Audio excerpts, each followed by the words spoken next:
Welcome, everybody, down to the MatCave, where we keep retro gaming alive because one day your games will be retro too. Guys, tonight we're going to change things up a little bit here tonight. I'm just going to adjust my headphones real quick here as well. We're going to talk a little bit about some gaming news that's happening right now as we speak, some upcoming things that start really as soon as tomorrow in some cases. And then we got a couple of things that are set to happen that were announced recently at the Video Game Awards for 2023. It was an interesting show, to say the least. Say what you will about how long that show went and everything that was announced, but there were quite a few gems that happened there during that show. Guys, thank you so much for joining me tonight for Way Back Wednesday. I know we were talking about getting some more gaming going here. I've been having some technical difficulties here, and my sincerest apologies with that. Dealing with my capture card and trying to get my console gaming onto here. So there was a few topics that came to mind. I thought, you know what?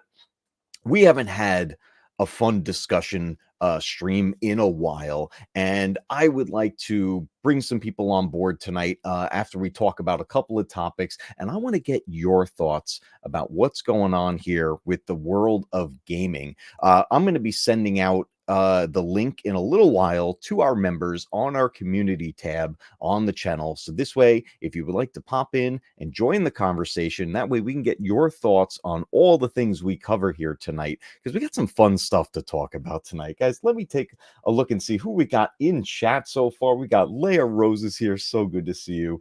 Angry Canadians here using the emojis. They never pop up in in StreamYard, though. We are in StreamYard tonight. That's right. Normally we're in Streamlabs, and I have a whole different setup going on, but tonight we are using StreamYard because I haven't used it in a while. And you know what? We've got some cool features here. We talked about some new features a couple of streams ago, and I figured I want to use this program a little more often. We've got Coffee on Korriban. What's going on, my friend? Good to see you, dude. I got to finish the replay of your stream the other night. It was so nice to see you go live talking some Star Wars again. It was awesome. Love having you back on the platform here.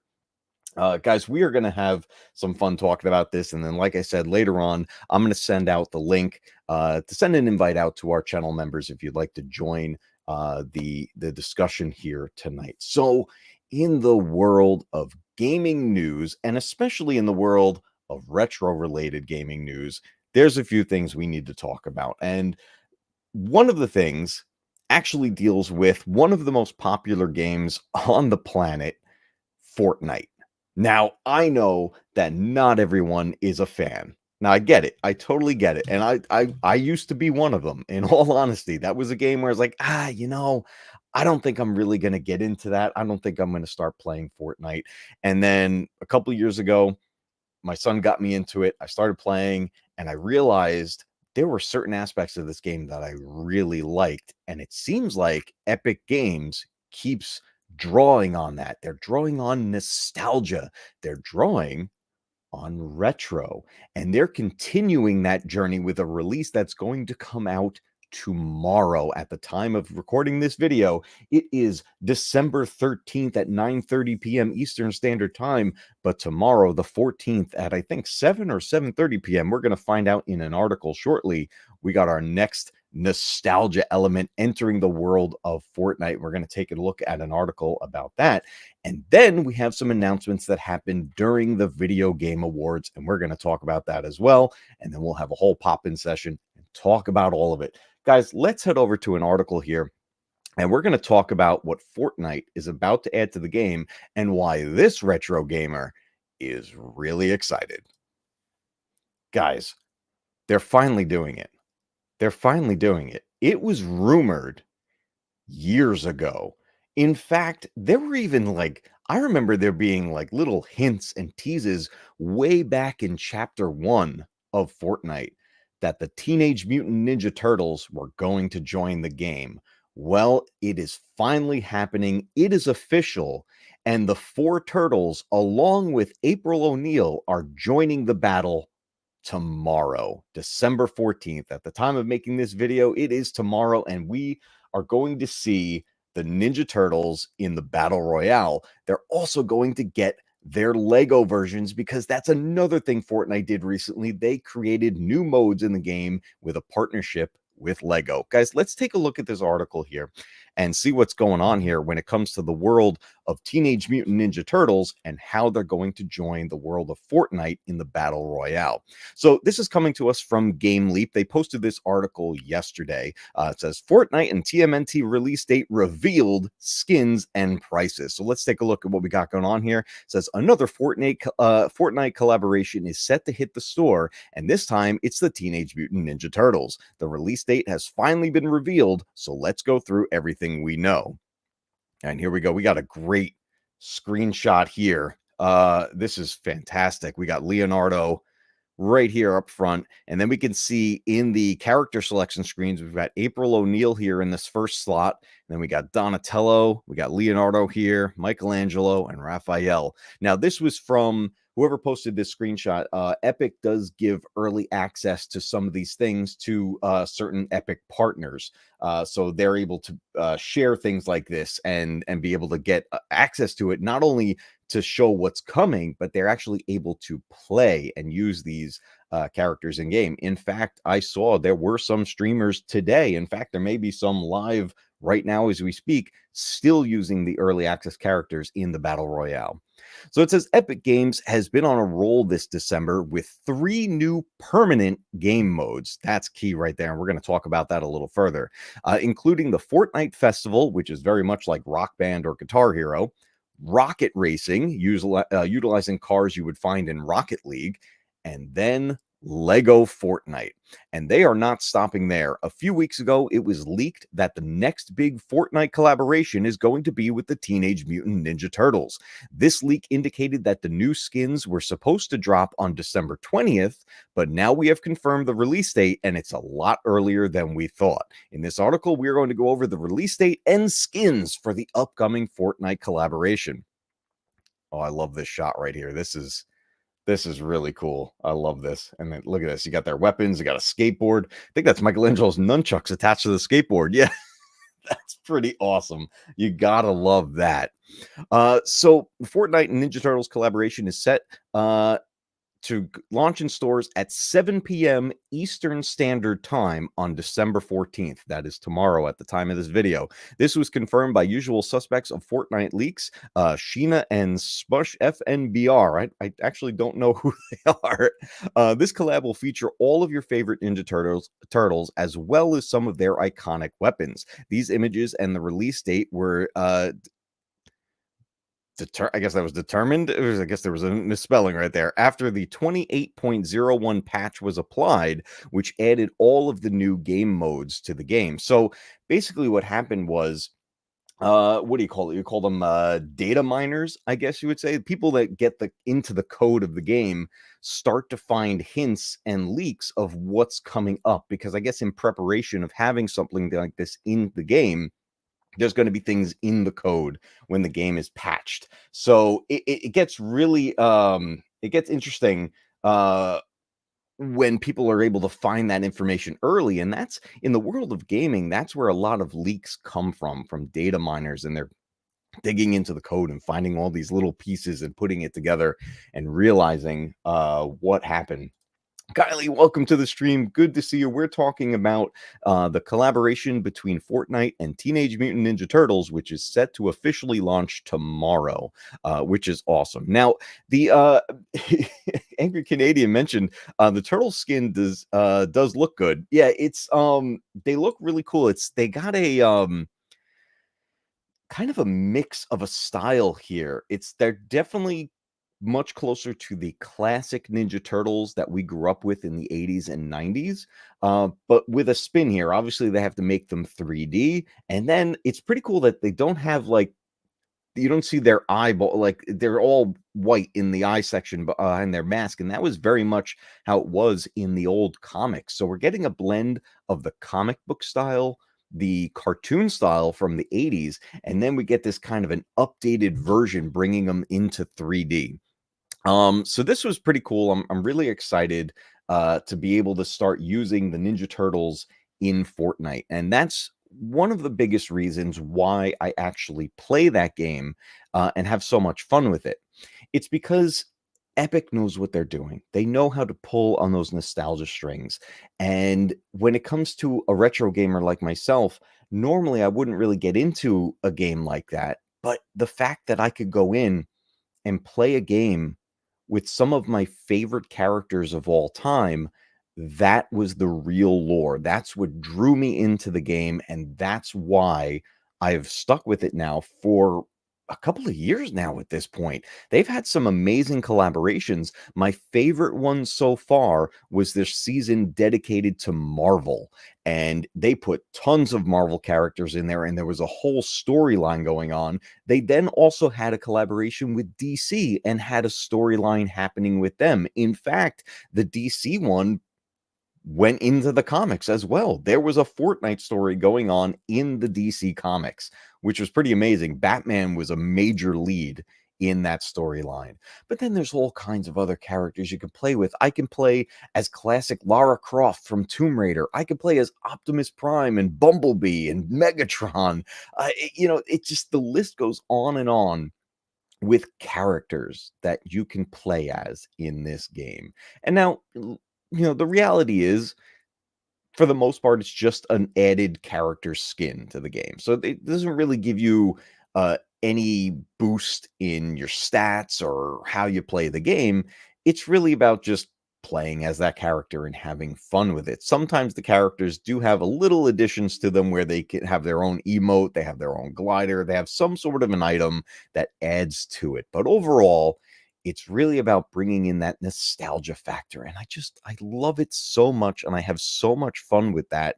I'm really excited about that coming up. I think it's going to be a good run for Fortnite during this collaboration. I don't know how long it's going to last. I haven't heard much about that, but I am excited to start playing that tomorrow. I think it's going to be a lot of fun. All right, guys. So let me know in chat before we move on to the next topic. Let me know in chat. One, do you play Fortnite? And two, are you excited for this collaboration with the Teenage Mutant Ninja Turtles? I know I am. I know I'm going to be playing as Michelangelo. He is my go-to turtle. He is my favorite of all time. Of course, I'm going to try them all, but I know Mikey is going to be my go-to turtle when it comes to playing that game. So it's going to be a lot of fun. All right, guys. Recently, we had the Video Game Awards, and there was a lot of stuff announced during that award show, that really long award show. It was intense. But there was a surprise announcement that no one saw coming. I didn't see it coming.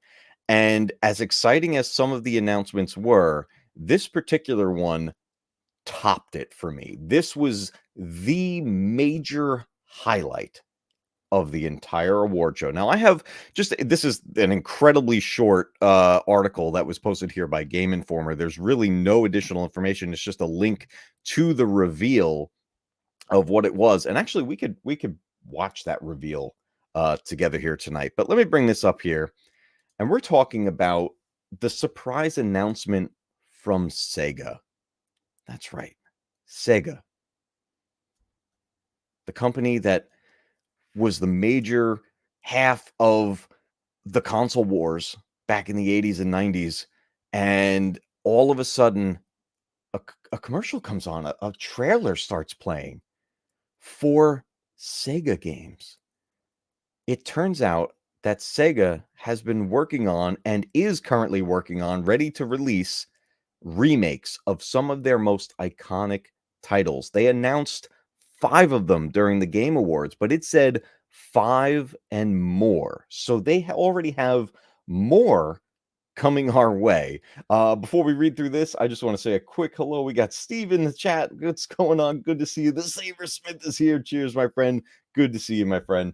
Steve says, I don't play Fortnite, but a fan of anything Turtles. Yeah, see, that's the thing. That's how Epic gets people, man. They bring in the things that you love, and all of a sudden it's like, oh man, I kind of want to try that. So, and especially for a free-to-play game, it's pretty cool. But let's take a look at this. So Sega is returning to some of its best games. When this article came out the other night on the 7th during the Game Awards, it said tonight, during the Game Awards, Sega announced it had numerous remakes and new projects in development, including some of its coolest and most unique games. Announced via a sizzle reel showing off in development footage, Sega revealed it was working on remakes for Jet Set Radio, Shinobi, Golden Axe, Streets of Rage, and Crazy Taxi. It also said plus more. So these were the initial 5 games announced by Sega. And let me see if I could bring up this trailer. I'm sure we could play this, right? Let's do this. Let's bring up the trailer, and we're gonna look at this reveal, this sizzle reel that Sega brought to the award show, because it was pretty intense. I was completely psyched when this came on. Got this here. Yeah, let's bring that back. Let's bring that volume down a little bit. All right, let's share this. Let's bring this up. Window. Here we go. This is coming from Sega's YouTube channel here. All right, guys. We're going to take a look at this in case you missed it at the Video Game Awards. This is the sizzle reel, about a minute and a half long, that Sega surprised the world with. Let me know real quick in chat here. I just want to make sure you guys hear this. You guys getting sound? Can you hear that? You guys getting sound there when I played that? I just want to make sure that we're good to go. Actually, you know what? We're probably not getting sound because I don't think I chose to share my sound. So 1 second. We're going to fix that. Also share audio. Yeah, here we go. No audio? Let me bring it back here.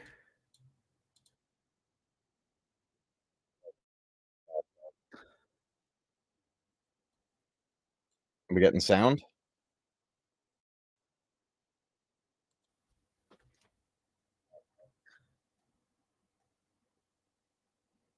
No audio, huh?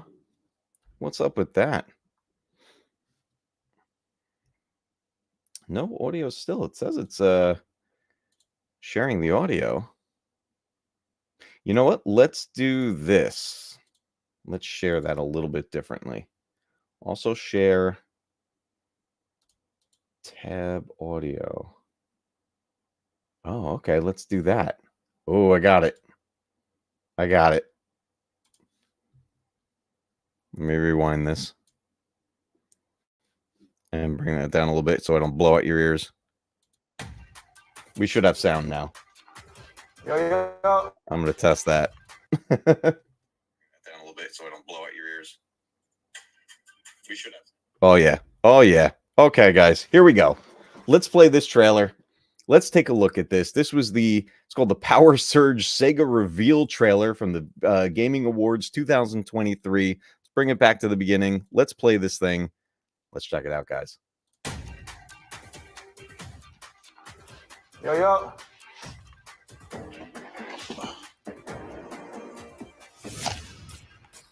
Well, they're playing on their Xbox. Look at this. Here it comes, guys.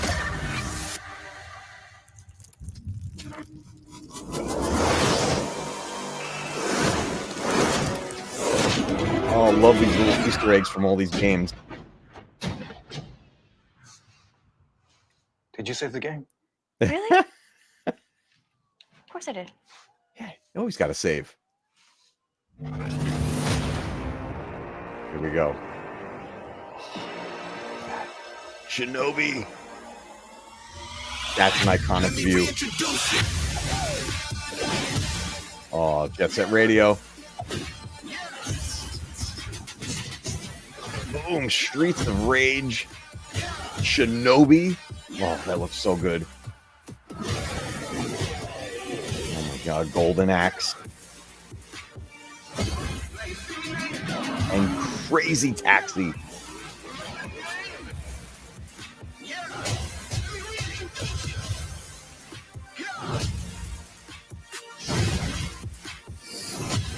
Oh my goodness. So iconic. Yes, Sega. That was fantastic. I love that. I absolutely love that. Guys, right? Golden Axe, dude. How cool does Golden Axe look on there? That's insane. These are not just collection re-releases. This isn't like the Sega Master Collection or anything like that that we've had in the past. These are from the ground up remakes of these games. This is going to be insane when this comes out, and this is something that I think a lot of people are going to be sleeping on, unfortunately.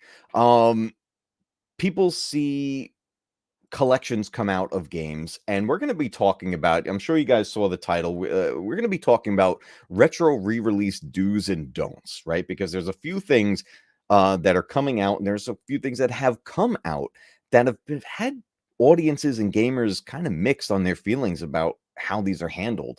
So, but it's something like this where it's going to be full-blown ground up remakes of these iconic games. That's where we step into a whole new territory with that, to bring in a brand new audience of gamers and really just bring these classic titles to a whole new generation. And not every company is successful with that, but I think Sega is going to do a great job with these remakes. And just from the little bit of footage we got there, that was about a minute and a half sizzle reel, but most of it was that, the featured actors there, right? We only got a few seconds realistically of the gameplay from each of those, and each ranging in a different style. We had Shinobi sticking to a 2D platforming game, and it looked great. It had this great like anime style to it. Looks fantastic. But then they took Golden Axe, and they're making that a full-blown 3D world, like third-person shooter style, like almost like an adventure game. That looks like it's going to be crazy. And the potential of these games having multiplayer, both local couch co-op and online. They haven't announced anything yet about that, but how can they not? Especially a game like Streets of Rage, an iconic couch co-op game. They got to get that online co-op play on there and keep the local, like all of it. Any game that was a two-player game or more should maintain the local couch co-op mode, but then add the online gameplay to it. If they miss that, that's a huge missed opportunity, but I don't think they'll miss it. I think Sega is going to hit the mark on this one, and I think it's going to be really successful, especially since it's not just these 5 games. There's going to be more, and Sega has a massive catalog of games that they can work with. So I am really excited, and with everything that happened in that, what was that, around 3 hours, that award show, this was the moment that piqued my interest the most. And there was a ton of cool stuff shown that night, but this Sega collection is going to be incredible. Yeah, I can't wait. Yeah, Darth Maximus, good to see you, my friend. Daniel Fisher's here. I'm just catching up on chat. The Sniper is here. Good to see all you guys. Yeah, this is going to be it's going to be a lot of fun. And Kylie's brings up another one. She can't wait for the Tomb Raider Anniversary Collection. So that's another one that I actually have that pre-ordered. And I can't wait. That's going to be a re-release of the first 3 games, the initial trilogy of Tomb Raider games that were on the PlayStation 1. I've also received the remake treatment. Not so much of completely changing the game, not like the newest generation of Tomb Raider games. This is more of like I wouldn't call it just a remaster. It's more than a remaster, but it's a full reskin of the games. And I'm sure there's going to be some updated functionality to the controls. So we're somewhere in between a remaster and a remake when it comes to that Tomb Raider collection. And I'm really excited for that. So there's going to be there's a lot of collections that have come and gone. Some fans have been upset with them, and some fans have loved them. We've had collections come out like the Teenage Mutant Ninja Turtles Cowabunga collection, which featured 13 classic Ninja Turtles games. The nice thing was it was for the most part direct ports of each of these games, but they did add some added features to it. They added some filters you could put on there, but they also added the ability to like remove the screen flicker and things like that in like the old Nintendo games, the old 8-bit games, which is really cool. I'm glad that they did things like that. But in all honesty, if it would have just been a straight port of these games and nothing else added to them, just the ability to play them on my current consoles, I still would have been happy with that. But that said, that doesn't go that way for every single gamer. Some people were very upset with that collection, felt that it was kind of bare bones.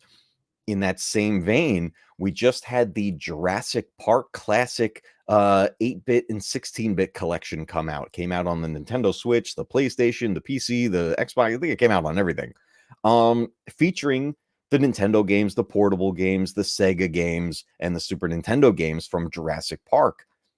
And I love so many of those games, and I've been replaying it on my Nintendo Switch, and I'm having a blast. But a lot of people have not liked this collection that came out because there really is nothing added to it other than a filter that you can make it simulate scan lines. I turn that off. I like it to be as clear as possible. But other than that, these are straight ports of those games with no additional features other than being able to save your game or use that filter. For me, I go into collections like that because I just want to play those games that I grew up with. I want to replay them on a modern console where it's just easy access, right? And I'm perfectly fine with that. I'm thrilled with getting collections like that. But if you want more, that's where these collections are lacking. And that's what seems to be, I guess you could call it a bit of a trap that some of these game developers fall into when they're making these collections. Because, yeah, what it's truly about is playing the game. That's what it should be about. It's just being able to play the game on a current system. The what was that? Aspire, which I think they're closed down, but Aspire recently did a bunch of Star Wars games and put them onto current consoles where you could play Jedi Knight and Jedi Academy, Republic Commando, um, and they're just straight ports of these games. The nice thing is that I could just fire up my PS5 or my Nintendo Switch and play those games that I grew up with. And it's really nice. I really enjoy it. But all it is a straight port of the games, nothing really added to it other than, they had to up the resolution a bit so that it functions on these consoles properly. But other than that, it's the game as we remembered it. And again, I love that. I'm perfectly fine with it. Would I have liked to have some additional features? Of course. I love going through the bonuses that these developers put in the games and, hidden Easter eggs and new modes and all kinds of stuff. That's a lot of fun. But when it comes down to it, I'm just looking for the core experience because that's what I got it for in the first place. But now, instead of just re releasing these games like Sega has done so many times in the past, now we are getting true remakes. Now, when it comes to a retro re-release, I think remakes are a big plus. I think it's a major do, right? Not a don't, it's a do. I enjoy remakes. I think they're a lot of fun because it puts a new spin on an experience I've had in the past. So it makes the whole thing brand new again, and you get to relive this. I also love when sometimes you get both versions where you can have the remake, but you can also play the classic style. That's a lot of fun as well. But you know what? These games have been re-released countless times on mini systems and all kinds of stuff and collections on every console generation. You could play these games in so many different places already. So to get a remake, true remakes, that's where we're going to have a lot of fun. Now, my biggest question with that is, how does Nintendo respond? Because remember, Sega and Nintendo went head to head in the most iconic console wars of all time. I feel like Nintendo is going to respond to this. And because of that, I feel we are going to get remakes of some iconic Nintendo games. That's how it was back in the day. During the console wars, these two companies went head to head. And because they kept trying to one up each other, it was the biggest benefit to us as the players because these companies were putting out quality. They were putting out their best triple A games. They were putting out the best product they could so they could outdo their competitor. And I feel like that's something that has been lost for many years. That type of competition creates quality products where these teams put the time in, put the effort in, and really show their passion for it. And then us as the players, we get all of the benefits of that. Because you know what? We didn't have to side with just one of them. There was no, I mean, there was the unwritten rule of you're either a Sega kid or you're a Nintendo kid. But you know what? At the end of the day, it was fine to play both. We all did it in one way or another. But that's the thing. We had icons created on these systems because of that competition. And if we could somehow get Sega versus Nintendo again, Sega versus Nintendo, the next generation, and let it be let it be the war of the remakes. Remake these icons, remake these classic games, put that passion into it, and bring it to a whole new generation. And we could have like the console war 2.0, right? How much fun would that be? And look, we had another version of console wars in the form of PlayStation versus Xbox. And yeah, there was some great competition there, but I never felt like it was at the same level that we got between Nintendo and Sega.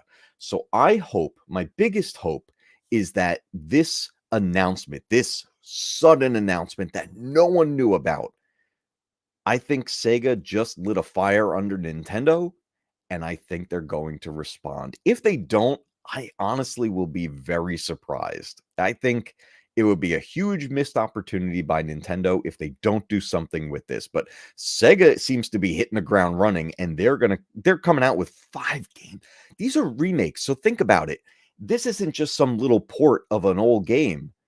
These are remakes. These are full games being released, and we got 5 of them announced. So I don't think they're going to come out simultaneously. I think we're going to get one and then the next one and then the next one. So that's going to give other companies time to work on remakes as well, which they may be already at this point. So that I think remakes are a major do. The side of the don'ts when you're re-releasing a retro game, the whole idea is to keep your original the original players in mind, right? You want to keep the generation in mind that grew up with those games, right? Because that, in essence, is your target audience initially. But what you also have to keep in mind is bringing a new generation to those same games. So if you're going to re release a game in its classic form, just get it accessible on a newer system. There has to be something there that lures the new gamers in. There has to be some sort of a feature, a reason for them to go into it. Not just, hey, here's this old game. A lot of people like it, and you might too. Yeah, that's all well and good, but how many new gamers are gonna just bite for that, right? How many gamers are gonna pay money for that? Not a lot, realistically. There has to be something. There has to be a reason for that new gamer to want to play that old retro game. Because some players just want to do it because it is a retro game and they want to experience where it all started for some of their favorite franchises, or see what were their parents playing, what was it like before they had all these crazy systems like PlayStation 5s and Xbox Series X and PC systems that are beyond anything I could have imagined as a kid. And there is that lore. There are plenty of new players that do that. But realistically, if you don't have that hook, if you don't have that thing that's going to bring in the consumer, then that's a big don't. If you just put out a collection, and like I said before, I enjoy those collections because my whole purpose was to replay those games. But I get it. I totally get that these collections can fail because there was nothing added to it. And that's where it's up to the developers and up to the production companies that bring these games together and put these collections together. They have to think about the the newer players. They have to keep them in mind. It's not just about us old guys that want to replay these games. It's about our children. It's about our children's children. You have to think about future generations when you do this. And if you don't keep them in mind, you've basically taken away so many potential sales of that collection, and it's missed opportunities. They don't need to rush those collections. They really don't. These are games that already exist. Put the time and effort into them and give the new players something. Even like here's a great example. The Atari 50th anniversary collection is one of my favorite collections ever released. It doesn't have everything, but what they did, the way they packaged this game, the way it's presented when you turn on that game and how you access all the games that you want to play in its library, it was done so well. The game in itself is practically like a documentary about the history of Atari. And you could just jump into the game library and go like that, or you could go through the years and you can literally take a journey of the history of Atari and play the games along the way. They have old interviews and commercials and clips and documentary clips and everything built into it. So you can watch all this footage of some amazing things. And I love it. It's so well done. It's, in my opinion, one of the best retro re-release collections in a very long time. And honestly, for these retro collections, Atari set the bar again for me. They set the bar for these collection re-releases. I want to see every old franchise do this. I want to see all these game developers do this, where they put all of that effort in and really shine and bring in. So think about it. Think about how many people who never had their hands on the joystick for an Atari 2600 are suddenly like, wow, this looks really cool. And oh my goodness, you could play the arcade games too. And there's all this stuff built into it. That brought in new players for these old games. And that's what I think a lot of these developers are missing. And I think that's what I think we miss as just gaming communities, right? We we want to be able to enjoy what we grew up with, but we also, in a way, we do want new as well. And look, I have nothing against playing new games, but we all know the experience of gaming today, it's nothing like it was when we were growing up. Um, I mean, when's the last time when's the last time a completed game came out? I mean, that's one of my biggest pet peeves is like, I would go get a game back in the day, and when I bought the game, I had the whole game. The whole game was there. I gave the money, and they gave me a complete product. Now we give all the money, but we only get maybe half a product if we're lucky. But don't worry, they're going to release the rest of the product a couple months later, but that's going to be more money so that you can complete the game. That's a horrible business model, and it's a horrible way to experience games. So when it comes to re-releasing, that's why I jump on it, because you know what? I know what I'm getting, and I know the game's going to be complete. I can play it from start to finish, and I'm going to get the whole thing for my money. So it's pretty crazy what they what some of these gaming companies get away with now. But yeah, I don't know. It's just not what it used to be. But I was excited though with a lot of the newer stuff announced. I hope they're full, complete games when they come out. The Game Awards had a lot of cool stuff. I saw some people mentioning it in chat. That Jurassic Park survival game. Oh man, that looks amazing. It looks basically like Alien Isolation, but in Jurassic Park. So I am really excited for that one. That's going to be a lot of fun. But guys, I want to hear from you guys. So here's what we're going to do. I'm going to put I haven't done this in a while. Let me grab the invite link here, and I'm going to throw this out to our channel members. I'm going to go all levels, and let's see. Join me live to talk retro gaming. I'm going to throw this out into the community tab over on the channel. And then depending on how we're doing on time and everything, I know we started a little later tonight. We may open this up to everybody. But I put it out to our members. So the invite link is out there in the community tab. Just tab over to the main homepage of the YouTube channel and jump into community. And that way we can start having some further discussions about these topics. Tonight we were talking about the Ninja Turtles joining Fortnite. We talked about retro re-releases. We're talking about the gaming awards, but I want to get your guys' opinions on this stuff. And we have our first guest. We got Angry Canadian joining us. Dude, welcome to MatCave. What's going on, dude? What is up? It is my favorite retro gamer in the Oh man, YouTube. What's up, dude? I Long appreciate time no that. see. Likewise, man. Dude. I was loving that stream the other night. Well, I don't know what time it was for you, but with the artist and everything. Oh yeah, the Mhm. this weekend when I was Yeah, streaming at this last weekend at Tokyo Comic Con. Yeah, thanks for yeah, stopping by, dude. that was awesome. I love stuff like that. So that's a ton of fun. And guys, everybody out in chat, if you haven't checked out Angry Canadian's channel, I don't know what you're waiting for. Get over there and go check it out. But very cool, man. Yeah, long time no talk, man. We haven't talked gaming in a long time. Yeah, ever since we had that interesting conversation about the Zelda timeline and people left with some head Oh, scratching. I think Star Wars Obsession's brain is still slightly melted from that conversation. We really broke his brain on that stream. Yeah, yeah. But that was a ton of fun, man. But let me hit with the stuff we were talking about tonight.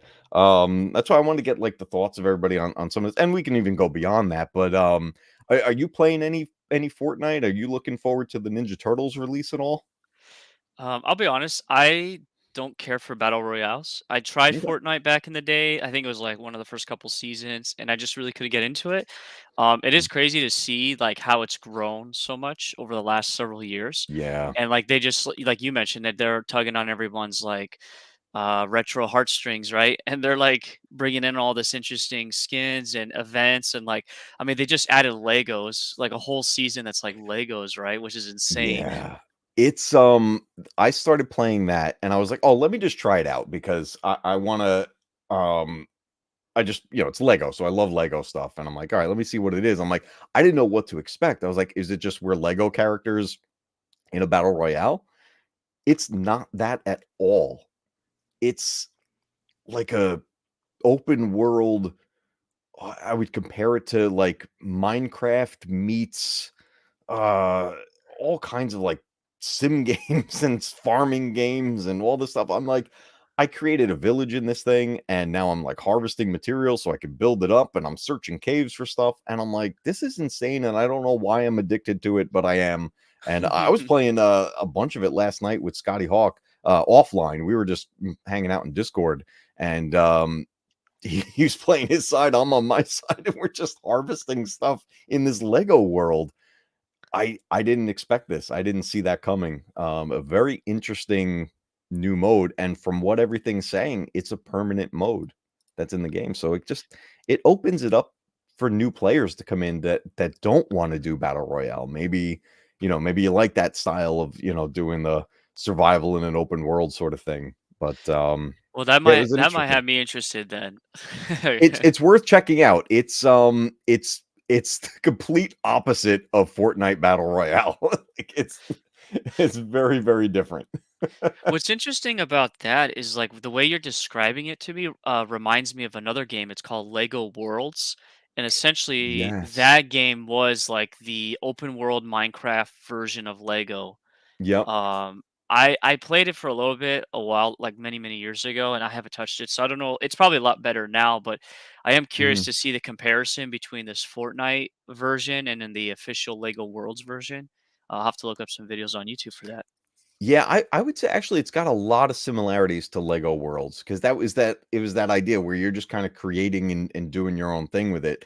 But it's like it's very similar to Minecraft where it's like like night will happen, and then instead of zombies, there's skeletons, there's Lego skeletons that come out and they try to get to your village and all this stuff. But it's a lot of fun, and as far in as I've gone so far, I think I've only scratched the surface at this point. So I'm looking forward to what they can do. And now they have Ninja Turtles are going to be a part of it. So I'll definitely be using Michelangelo in my village. It's what's funny too is I actually kind of knew that that was going to happen because the Lego community apparently there was some leaks for some Lego Fortnite sets. And Mm, so people are like, "Oh, are they gonna do a collaboration and there's gonna be like Lego minifigure skins in Fortnite or something like that?" But no, yeah. they completely did something like unique or new, which is pretty interesting. Has me intrigued. Yeah, it was a lot of fun, what they did there and very surprising. So, definitely a cool thing. But yeah, the Epic's gonna continue to tug on the nostalgia strings, and they're gonna put a whole bunch of stuff into the game, that, I don't know. I've had a blast doing that, just be finding the Easter eggs in the game of all the things that I love. It's like I ended up getting pretty decent at the game, but that wasn't the initial reason why I started playing. It was all these things that I was finding. Like I remember when they put Ghostbusters into it, and I just found a random part of the island, and there was a barn, and I went in, and Ecto One was in there. I was like, "This is cool." And like nobody announced it. I just found it. That's funny. That's It cool. was pretty cool. But yeah, and then along with this, we got Sega's announcement. These remakes coming. In that sizzle reel that we watched before, is there a particular one that you're looking forward to the most? Honestly, I didn't grow up with Sega. I know of those games, like of Mhm. course Crazy Taxi, because that was like an arcade game as Yeah. well. But that is insane. Because when they mentioned Golden Axe, I was like, well, I thought Golden Axe was a side scroller, and they've like redone the whole game into this action adventure looking game, which I'll probably be more excited for that one because it's going to be Mhm. completely different than the original game. Yeah, that being a full 3D world like that, yeah, it's gonna be a night and day difference. I'm really excited for that one. If they do online co-op for that, that game is gonna blow up. Oh yeah, Like, for it's sure. gonna be insane. Oh, we got another guest in the backstage. Let me bring him in. And guys, I in a few minutes, I think I'm gonna open this up to everyone. I'll put a new link out there as well. But let me bring our next guest in here to talk some retro gaming. You guys know him. It is Spidey Librarian. What's up, dude? Hey everyone, What's going how on, you man? doing, man? Good to see I'm you. good. Now, You now know, speaking you of you people are that were in it, still. Oh, I yeah, was going to say you are still my second, and so far just of two friends on Fortnite right now. So man, see, we were talking about people not so much into Fortnite, but then suddenly getting into it. Well, right here, Spidey Librarian recently dove off the battle bus and onto the island, and I've been seeing, man, you've been going. I've been really surprised at how much I have just enjoyed the hell out of that game, and really, I think because I'm not a Call of Duty type of person, I don't really like shooters that much. Mhm. but this is a lot more stylized. It's third person over the shoulder, which I'm a little bit more amenable to. But really, I think what gets me on the game is that it is just so absurd. Like, Yeah. it really leans into it. We've got John Wick and Spider-Man and, Krampus in this game. And Yeah. they're all on an island trying to kill each other. There's vehicles placed all over the island that you can just get on and start riding without a key. Like there's just so much going on that you have to kind of look at it and just be like, okay, all right, this is I can go with this, if that's your kind of humor. So, Yeah, but no, it's I've really ridiculous. enjoyed it. Yeah. It's fun, man. And I played a little bit with Spidey Librarian in his some of his initial outings, and then I'm gonna have to take some blame here with him potentially dropping some money into this game because I had to make him a little jealous as he got into it. So I threw on the Spider-Man skin and I brought out Venom and I brought out, Superman and all this stuff. And I was like, look. Yeah, yeah. And I mean, if those show up in the item shop, I'm gonna be like, I need V-Bucks. Give me some V. I mean, Yeah. I went ahead and I purchased, what was it? Uh oh God, what are they? Hold on, let me just, what do they call it? The Fortnite crew. Oh yeah, Um, that's the monthly thing. I got that yeah, for my son. because like for the amount that you spend and the amount that you get compared to everything else, like it's just a ridiculous, like it's ridiculously cheap. So Yeah. I was like, will I be playing this a lot? And I think for at least a little while I'm going to be playing this a lot. So it's worth it for me. So Yeah, they yeah. draw people in all the time. But let me ask you about were you here watching that Sega reveal that we were No, looking at what was before? that? What was that? So I don't know if you saw any of the video game awards that happened the other day, but Sega dropped a surprise announcement out of nowhere that they are remaking a ton of their classic titles, and they announced 5 of them to start with. Hmm. And these are full remakes. They're not just re-releasing a port of the game, but Oh, they're re-releasing Jet Set Radio, Crazy Taxi, Golden Axe, Shinobi, and Streets of Rage to start. wow. And then they And said these are plus straight more up remakes. full redo. Full Wow, remakes. So Angry that's Canadian and I awesome. were just talking about the Golden Axe remake. Hmm. Because Golden Axe was an iconic arcade game that got ported to the 16-bit generation. And you play Yes. as like the warrior, or you were the dwarf, or you were, I think there was a thief, and all these different characters, side scrolling. It was a side scrolling beat 'em up. It's Yeah. now a full 3D, like, I guess, correct me if I'm wrong, guys, was it an over-the-shoulder third-person view it looked like? I think that's what it was. Oh, Um, but Golden is it Axe looks, multiplayer? Is it it going to be better multiplayer? be. If they don't Oh, make that this could be fun. multiplayer, I don't know what they're thinking, because that is, I think that might be the one I'm most excited for. I love like Crazy Taxi. I always play that in the arcade, and I had it on Dreamcast and all that stuff. But Golden Axe was so much fun. And the one I'm hoping for, because they said they're doing more. They're going through their classic titles, um, but not just from the 16-bit era. They're going from, as far as I can tell, and from what I've been reading, Sega is tapping into each of their console generations. So we're talking, from the Sega Master System all the way through the Dreamcast. So Ooh. we're going to get Sega Saturn re-releases. We're going to get Genesis. We might see some 32X games remastered. We might see some Sega CD re-releases. There's so much possibility here.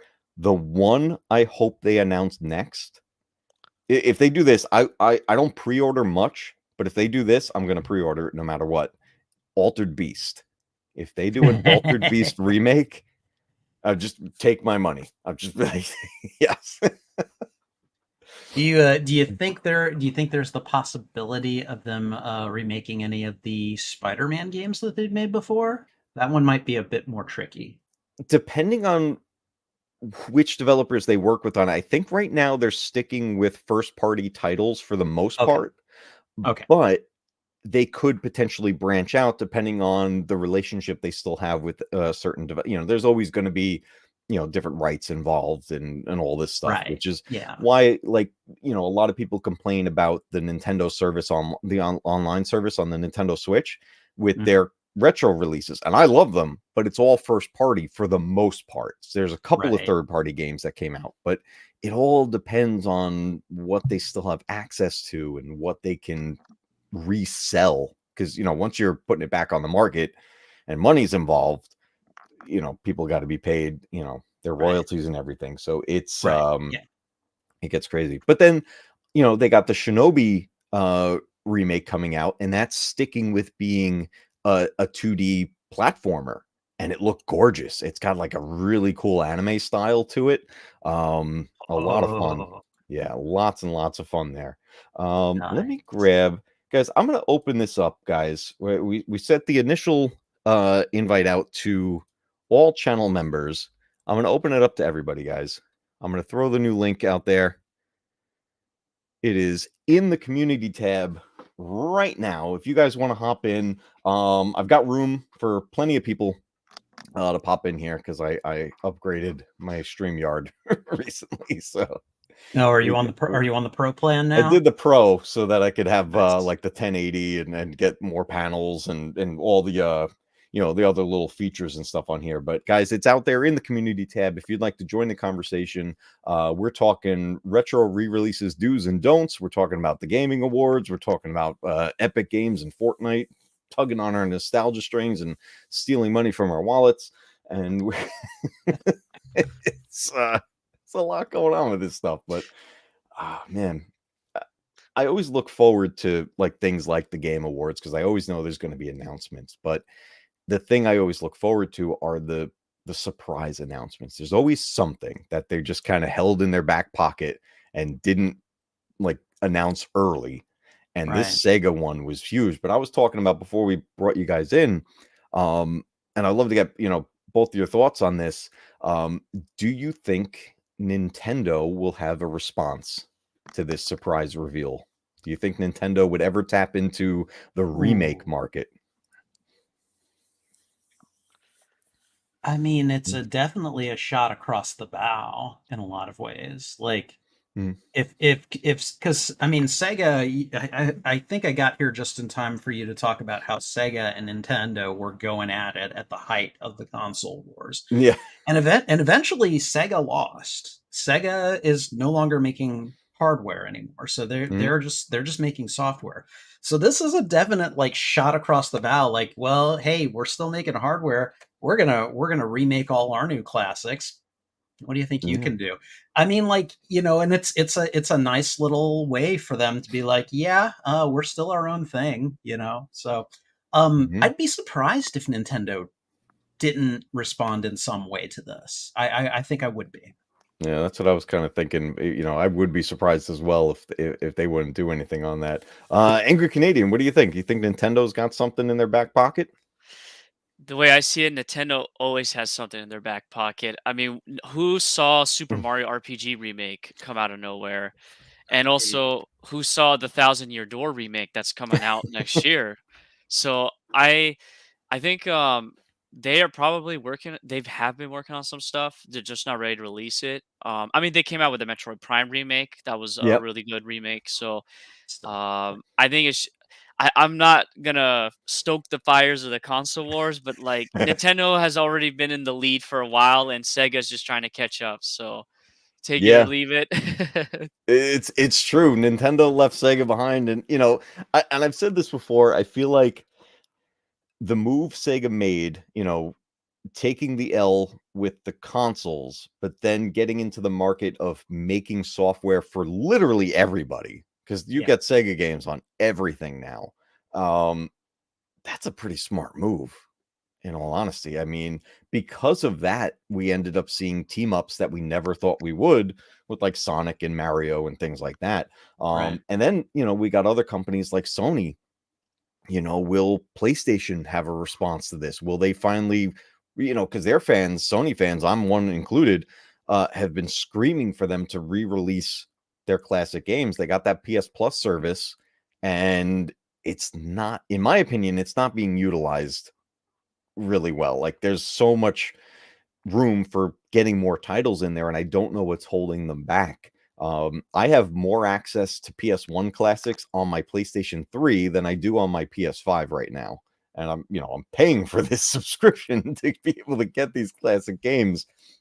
I So mean, yeah, yeah, I've only heard, because I've never been I don't think I've ever really been a PS Now subscriber.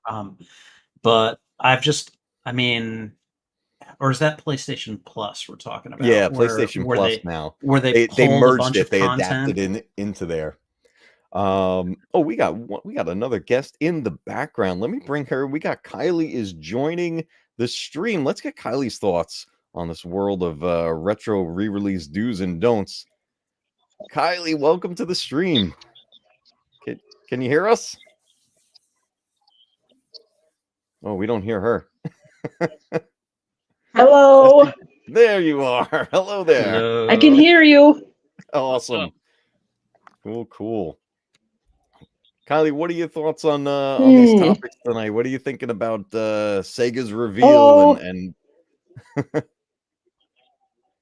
Uh-oh, I think we might have a bad connection there.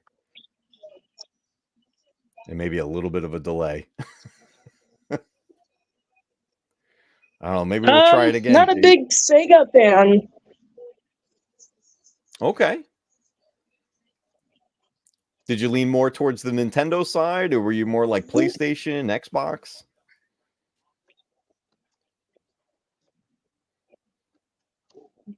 I'm a PlayStation. PlayStation. Okay. Yeah, I think we got a little bit of a delay, but yeah, I was definitely big into the PlayStation as well, especially when it was kind of going head to head with the Xbox. But it was definitely that was kind of like the next console war between Xbox and PlayStation. At that point, Sega was out of the game and Nintendo just kind of was being Nintendo and doing their own thing, and which they kind of always have, even back during the console war. I think during that time, like, it was weird because I went from one to the other kind of like I went from a PlayStation 2 to an Xbox 360, and then I think I went to a PlayStation 4, and I'm in PS5 now, and I always have a Nintendo product just because eventually, but yeah, like they seem to just kind of at times, one is just more appealing than the other to me, at least. So I don't know how other people have done it, but that's what I did. I went from one to the other. So. Yeah.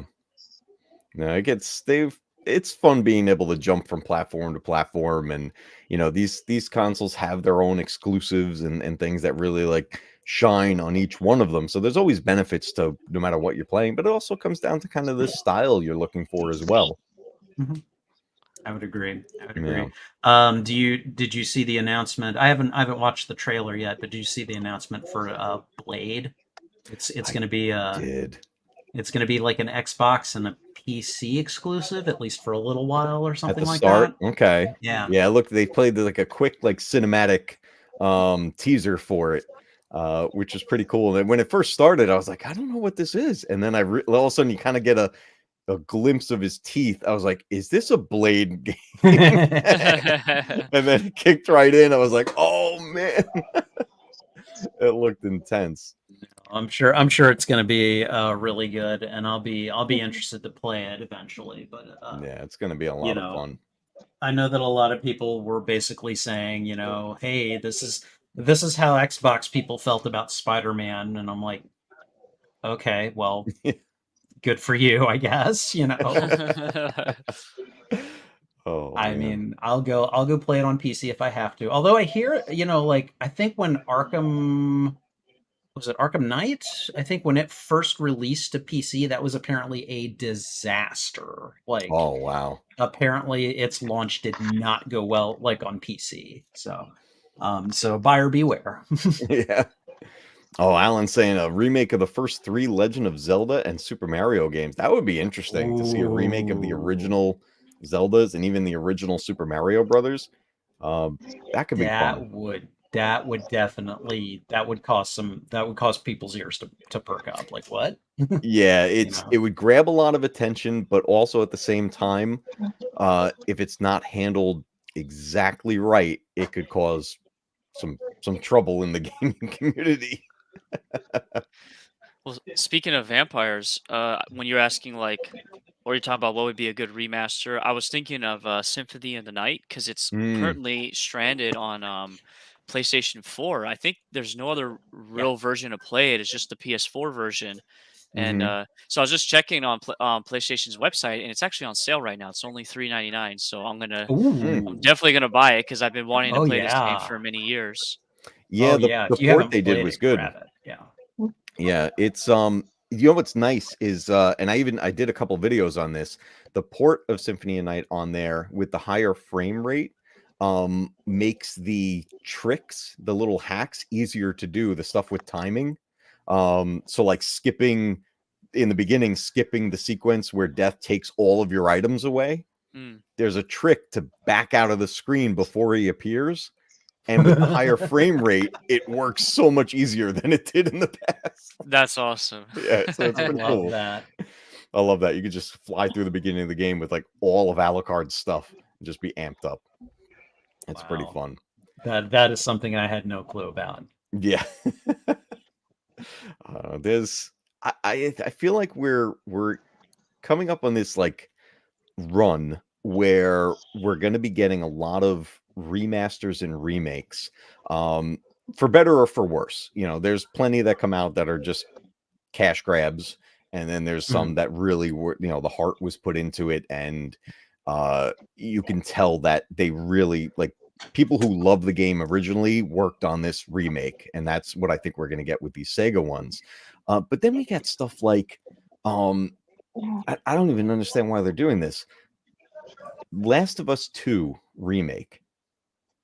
The game was a PS4. The game was designed for the PS4 Pro, which was just shy of being a PS5 realistically. And to get it, instead of just having that game as is, because I know they did the remake of 1, which is nice, but was certainly not needed. Now we have part 2 being remade. But I've looked at side-by-side screenshots and comparisons. The only difference I see in any of them is like a slight lighting change, and that's it. So, like, I love the Last of Us games, but to me, that's a cash grab. That's Yeah. I've never even played the Last of Us games, but I can tell you that, like, because I know it's been around for like a few years in terms of just Yeah. the games. It first came out on the PS4, but hearing that there's a remake, even of the first one already, I'm just kind of like, really? I mean, okay, I It's guess, but like, that's not even a retro game yet, yeah, I mean, Last of Us Part 1, the first one was, in my opinion, the best looking game on the PS3. And that was at the tail end of the PS3 life, and then it got remastered on the PS4 and just, you know, gave it a nice fresh coat of paint, and Right, that yeah. I think was really beneficial. And then this remake came out, and I was like, well, yeah, it does look better. They rebuilt it from the ground up, but kept the game like pretty much exactly the same. They just they used the same performances, the whole deal. It's the same exact game with new character models and some better environments. So I was like, okay, there was some room to play with. Was this necessary? No, but it's nice. The jump from Last of Us 2 to the remake, there's nothing.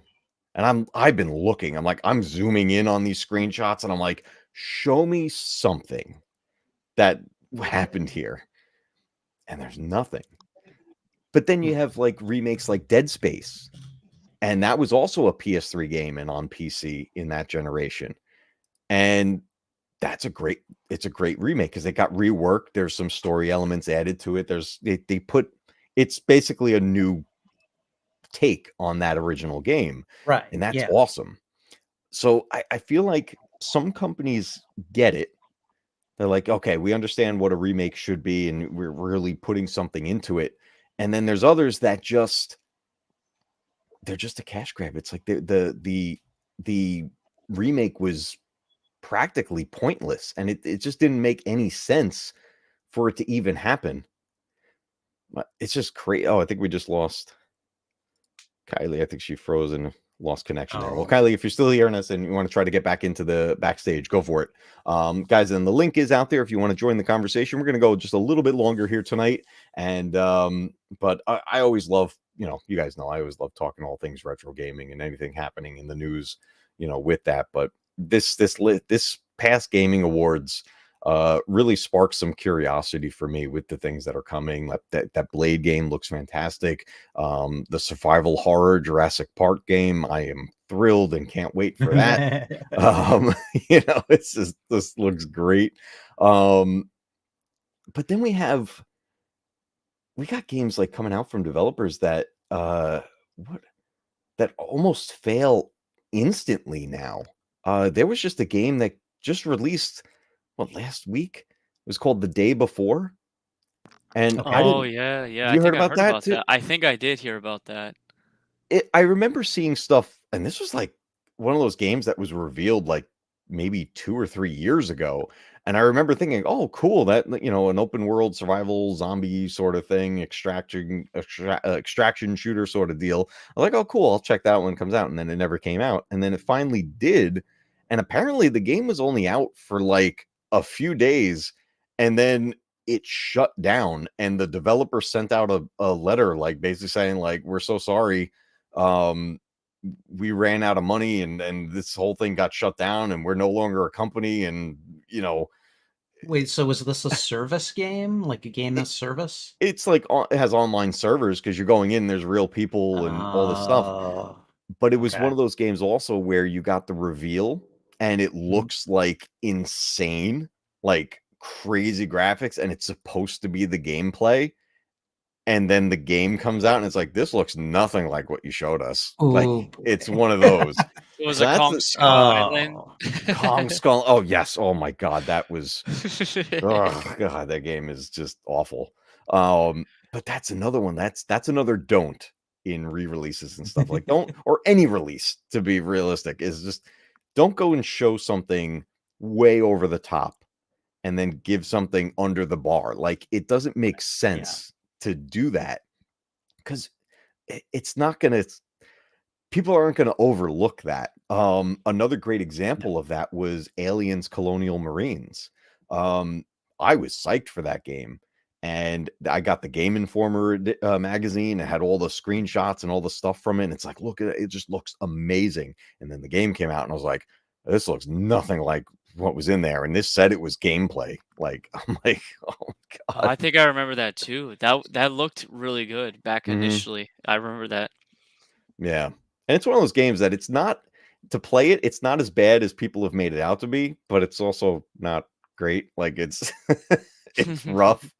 But I don't know. I feel like sometimes these developers, especially in these current generations where graphics are absolutely insane, I don't know, for some reason, for years, they felt like they could just get by with showing something that they know it's not going to be the end product. But I get you got to build the hype and get people on board. But it's a flat out lie when it comes down to it, right? Like, yeah. Yep, it is. If you don't deliver, oh, we'll remember. Yeah. Yeah. Yeah. I mean, you Gamers remember, remember. yeah, you Gamers you remember Legend of Zelda: The Wind Waker, right? Yep. Oh, I mean, absolutely. like, and don't get me wrong, Wind Waker is a great game. It's actually one of my favorite Zelda games, but they promised something very different than what they delivered, and it took people a while to come around as a result, Yeah. Well, because I don't know if you remember, but shortly before Wind Waker came out, that tech demo came out of this crazy battle between Link and Ganondorf. In like in like the peak of what the GameCube could potentially handle. And it was insane. It was absolutely insane. Guys, can you give me just a moment? Can you keep the conversation going? I need to step away and check something real quick. I'll be right back if you don't mind. Sure thing. Sure. Thank you, guys. I appreciate it. I'll be right back with you. Angry Canadian, I have a question for you. Yeah, go ahead. because we'd mentioned earlier Nintendo remaking and re-releasing the first 3 Zelda and the first 3 Mario games. All right, which of those Zelda games is the third Zelda game to you? Because the first 2 I think are pretty easy. It's The Legend of Zelda and it's the Zelda 2, The Adventure of Link. What, in your opinion, is the third Zelda game after that? Because I could see some people differing. Well, it should be Link to the Past because that's what came next with the console because it was Super It's what came Nintendo next after on. that. Right, but I believe there was also, wasn't there a Zelda game on the Game Boy that came before it? No, so you're thinking of Link's Awakening for the Game Boy and the Game Boy Which has Color. already been remade. Okay. Yeah, Yeah. and that one was actually a year after Link to the Past in '93. Oh. Oh, okay. All right. I stand corrected then. Okay. But What were you gonna say? well, I was going to ask you, so if you wanted to see a Spider-Man game remade, I've played, I want to say it was Spider-Man, the movie game back in the day, but I don't remember too much. Okay. What game would you like to see remade, I guess? Ooh, a remade Spider-Man game? Um, the Atari 2600. No, no, I'm just kidding. I mean, honestly, if they did remake that and made it cool, I would play it. But if we're talking about games, slightly fuller games that have been made, I have a very soft space. I have a place in my heart for the Amazing Spider-Man versus the Kingpin, which to me at least, I only ever played the Sega Genesis version, and I know they made one for I think it was the Sega CD that was better and had Hmm. voice acting and all that stuff too. But really, like, I kind of would like to see something like that. Like, have them remake it from the ground up, use the same basic plot, and maybe add a few extra twists in, and make the Kingpin the main villain. Because I think it's been a while since he's been the main villain. He was a boss in the 2018 game, but he's up there. He may not be in the top 3 Spider foes, but he is up there. So Yeah, I'm looking at some gameplay right now. It actually looks pretty doable. I don't see why. Maybe like Matt said earlier, the licensing might be an issue. I right. would and the developer who did it originally, but yeah, this would be a pretty cool game. I mean, if they came out with a collection pack with all these retro Spider-Man games, that would be pretty dope. Oh my God. Marvel would make so much money on that. I don't know why they wouldn't allow something like that. Yes, You know. that's cool. But with that said, I mean, Marvel does a lot of things. They gave me Spider-Man, so I love them. But they do some pretty questionable things. I mean, like, they are pretty bad at um like when they publish a comic, and then I think about 6 months later they tend to publish like a graphic novel or a trade paperback of it. And I challenge you to go and find, for instance, something that is not like the J. Michael Straczynski run, where they have like where they've try to find the superior Spider-Man reprints. He can't do it. And I feel like a lot of game developers, including Marvel, take a similar approach with video games in terms of just making them long-term accessible to people. Hmm. And just I wish they would find some way to profit off of making sure that they're just continually available. Like, you would think they would. I agree, Padawannabe. Love to see an X-Men game finally done well. Yeah, I mean, I like X-Men Legends 2, and the first one's okay too, but like X-Men Legends 2 is pretty good in my opinion. I haven't seen anything lately that's been good, but. Well, we got that. There's a new Wolverine game in development. I thought for sure we were going to see something more from it during the Game Awards, and we didn't. So that scares me actually, because all we got was a little bit of a cinematic teaser coming up on, that's got to be a year ago at least at this point, right? I think And so. that worries me because I'm like, oh boy, is this going to be Oh well, Daniel's got it here. Is it more Star Wars Eclipse vibes? Is it just Well, here's this awesome tease and bye bye? did you guys hear about the controversy with that Wolverine game? I guess some hacker group is holding the Insomniac like with blackmail, and so this just happened the other day. I guess they were able to get into their systems and get the game files and also a lot of like personal information, and they said like if they don't meet their demands, which is like I think $2 million, they'll dump all this information onto the internet. Oh my god. Yeah, that just happened just the other day. They have like 7 days to respond or something. So I don't know if they'll pull a like a GTA 6 and drop the trailer early on accident to like deflect the attention or whatever. But yeah. Oh, that's awful. Oh my god. I don't understand people sometimes. It's insane. I mean, I don't know. Some of these I feel like some of this sometimes, I mean, I'm sure this is, a real situation that's going on, with them, but some of these cases have been so ridiculous where I almost feel like it was done on purpose, to get hype going for this, like add this story to go along with the whole thing. And I don't know, but like how many times have we heard that, PlayStation Network has been hacked and like that's happened since God, I can't even I could probably need another set of hands to count how many times since the PS3 generation that Yeah, I've heard yeah. about PSN getting hacked. It's all these things and what's the I forget the term. What's the term where somebody like floods the network? What a denial of service DDoS, attack. yeah. Oh, yeah, where they just destroy it that way and cause all Yeah. kinds of problems. Let's see. Padawan says GTA 6 trailer only made me suspicious. I have a feeling it's going to change and not be the same at all. Padawan, I'm kind of getting the same vibes from it. That was a very cinematic trailer that we got for GTA 6. There seemed to be a little bit of what I think will be gameplay kind of mashed in there a little bit. But this is supposed to be a true next generation game using the latest gaming engines and stuff we haven't seen before yet. And which is kind of interesting in itself because we're a couple of years now into this current generation and we're only just now getting truly next generation games.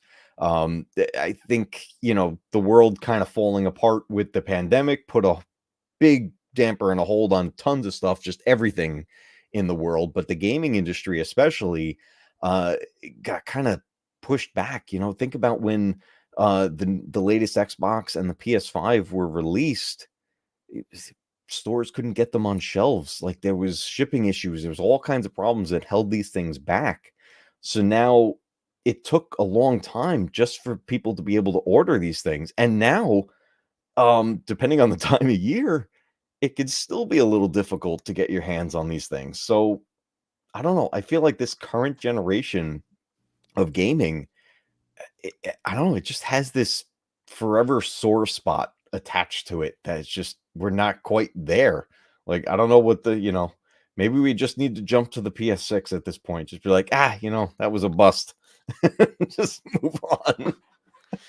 Well, the way I Maybe. Oh, go ahead, Canadian. real quickly, I was gonna say the way I see it is Xbox and PlayStation, they're going through Nintendo's Wii U stage where people are just like not really satisfied and like maybe the games are not up to par for that console. It's just kind of like a weird half step up instead of a full step in the generation.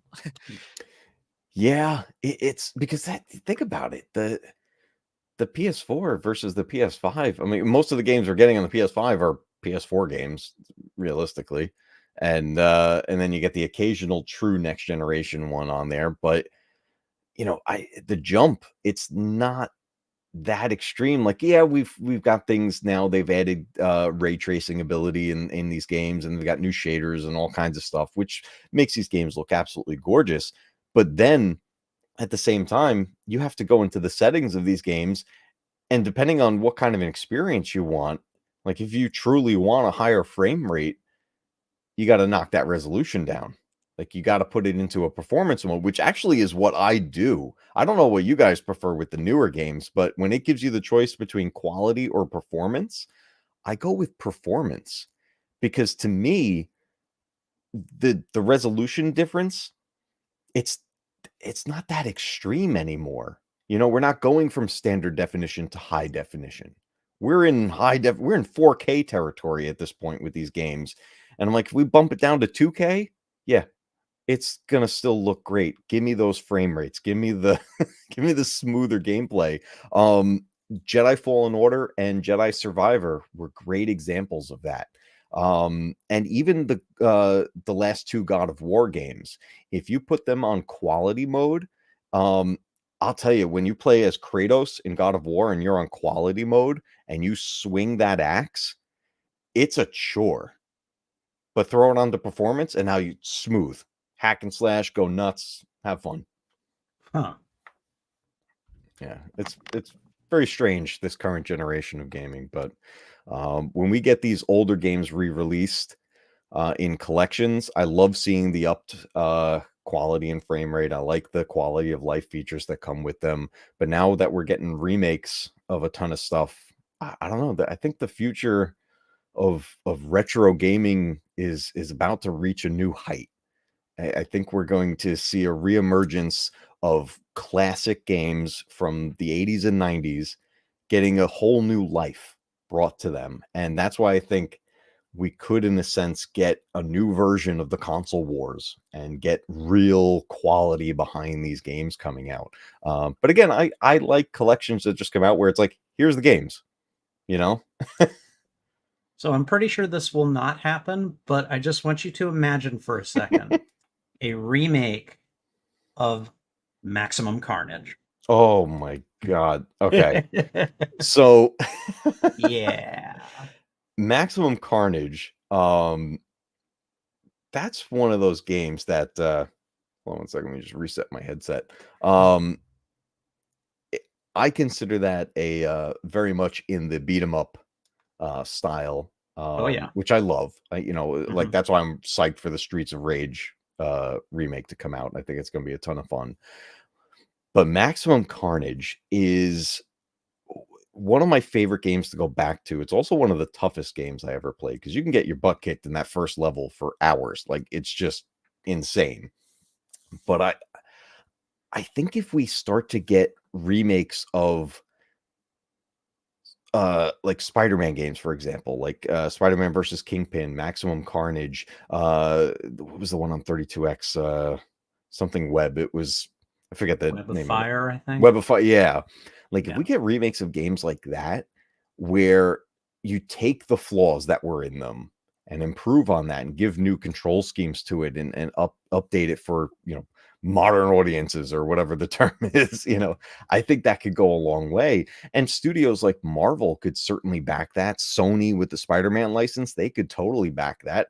Heck, that could end up, you could see potentially continued exclusives for like Sony, for example, having that Spider-Man license and be like, oh, this is, look, you want a PlayStation because we got the Spider-Man stuff, we got all this, and then Sony ports it to the PC anyway, but whatever, make their money, do their thing. They waited enough time. I was okay. Yeah. I feel like there needs to be a retro gaming revolution. Mhm. And what I mean by that is we need I kind of want to see these like current generation games fail so that it forces the developers to go back to their roots and also try to bring back those older games like you're mentioning to today's world and it preserve it even more because that's the problem right now with retro gaming is like preservation is really difficult, especially when Yes. you have companies like Nintendo that are really against like emulation and everything. And then when you want to go and play these older games, like you have to be really fortunate, like either you, Matt, or me, or maybe even you, Spidey, like having a couple of those retro games still, those physical games, and that's Mhm. how you play it. But like someone else, like who's never played those games, they'll never be able to play them unless they emulate it or they come to our place and hang out with us. So Right. If there was some kind of revolution that would force these developers to, or companies, I should say, to bring back retro games, we could kind of reset the gaming industry a little bit, and just kind of, because man, like another thing you mentioned earlier, some of these games, they come out and they're just terrible, and it's just like there's Yeah. no love that's put into the development of these games anymore. So I think bringing back retro games will reignite that. I agree. I think that would go a long way in the industry and just bring it back to its roots. Make a full experience and have that come out for the full price, right? These half done games that come out because they're, and look, here's in the defense of the true game developers, not the studios that are putting out this. I'm talking about the developers, the people, boots on the ground making these games. They don't want to rush these games. They want to put their passion into it. They want to make a great game, but they get pushed by these unrealistic release dates. And it's like, you got to put this out. And it seems like now it's just this scapegoat to just be like, you know what? We don't have to finish the game because we'll make DLC. And then guess what? We'll charge an additional $20 for that so that they can see the end of the game. And it's like, that's such a horrible way of doing this. I remember when the whole idea of DLC first started happening, it was exciting because we already had the full game. And now all of a sudden we were getting something extra to go with it. And that's great. That's what DLC should always be. It should be extra. That's it.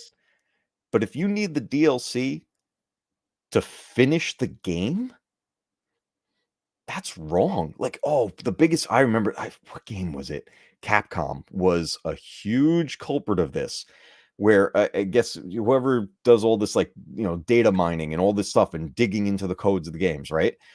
I forget which game it was. It was big in the news at the time that the content that was meant to be DLC or going to be sold as DLC was literally on the disc.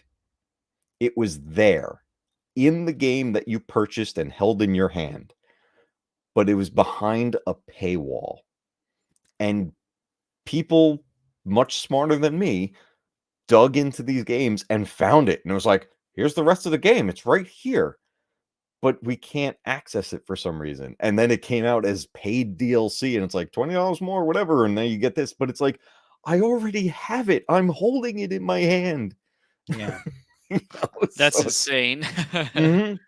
It was, I got to look it up later and figure it out. I'll throw it into the community tab or something when I figure out what it was, but it was in the news for a while. And it was like, it was like this huge thing that happened with this. And people were slamming them for like crazy with this. And then not all that long after that, the pressure went off of them and turned to EA.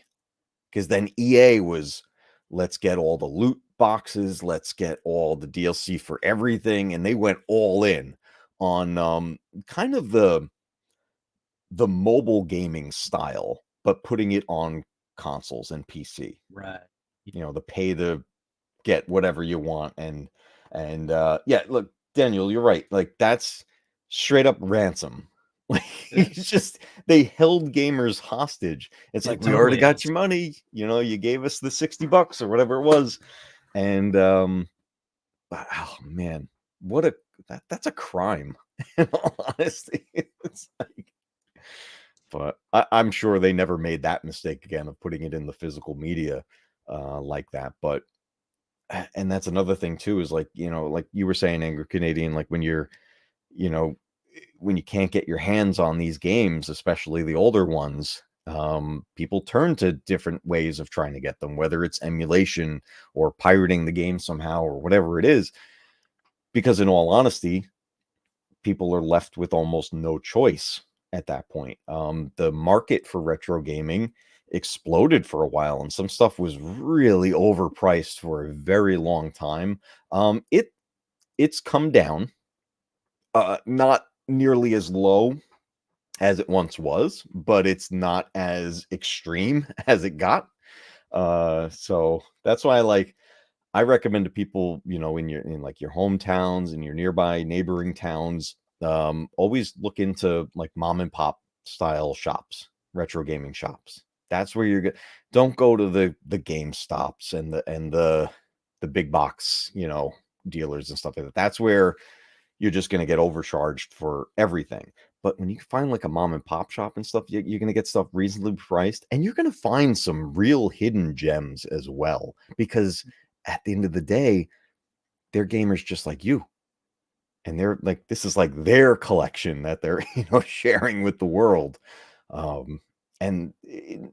everybody's lucky enough to have places nearby like that. I myself, I'm very lucky to have a great retro gaming privately owned shop that he actually was successful enough to open up multiple locations now at this point. And I'll tell you, I haven't even stepped foot in a GameStop in years. Like years. That's nice. Yes. Yeah. That's Yeah, really. that is- I mean, I can't say it for other reasons, but that's still really good. Yeah. Oh, there's plenty of reasons to not go to GameStop. Like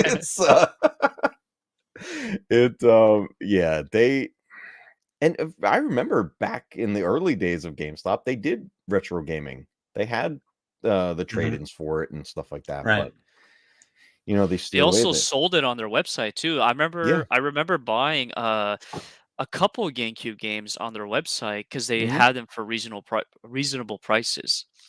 Yeah. Oh man. Those days are gone. Yes, Yeah. they're long It's gone. long Like, gone. It was, they're like we're basically current gen only, because the retro market is really difficult, I would imagine, to just kind of like it there's a lot more to keep track of, basically. Mhm. They don't have the space for it, they don't have the people for it. I get it, but like Yeah. no, they're and I say this as someone who goes to GameStop. I like them okay, but like they have their issues. So Yeah. And you know what? You'll find great people in there. Oh yeah. But Mhm. Yes. as far as a company, I don't like their practices.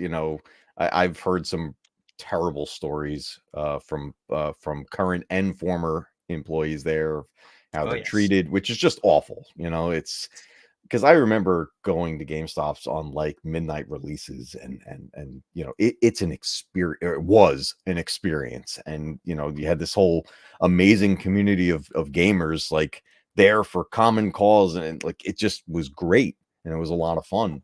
But those days, much like even just simply going to the movies, into the theaters to see movies, that type of experience is just, these things have faded away. And just the whole idea of having a physical cartridge, like I'm thrilled that I can have this remake in a physical form. It's still in the Yes. wrapper, by the way. I haven't played yet. I gotta open this. It's still sealed. Yeah. But I was like, oh, this could have easily been completely digital. And I would have gotten it because that would have been the only way. But I like having the physical media. And so, Because quick at the end of the story. day, you have control over it. Yeah. Exactly. And if Yes. some reason something shuts down or whatever, it's like, well, I still have the game and I can play it whenever I want. Right.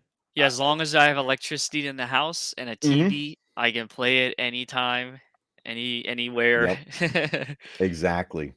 And it's just that loss of physical media overall. I'll tell you, just today, I was really sad going through the store today. I went up to my local Best Buy, and was picking up something, getting presents and stuff for people, and whenever I would go to Best Buy, I always do the rounds of going through the movies and going through the games, and seeing what's going on. And over the past couple of years, it's just it's been changing and dwindling down.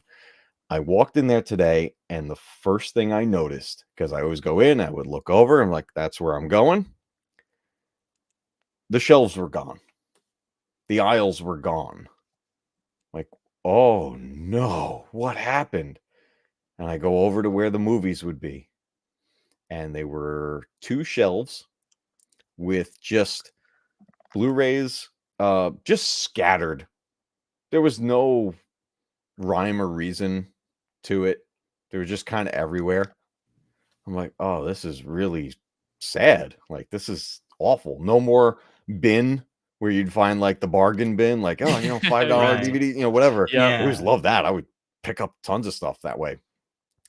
And I'm like, oh my God, this is just really sad. I still picked up a movie. I found a nice 4K re-release of Clue, one of my favorite movies of all time. And I was like, oh, psyched. I can update my collection because I got an old DVD. But went through. I'm like, this is really sad. All right, let me go look at the games. Where are the games? Where are the games? No games.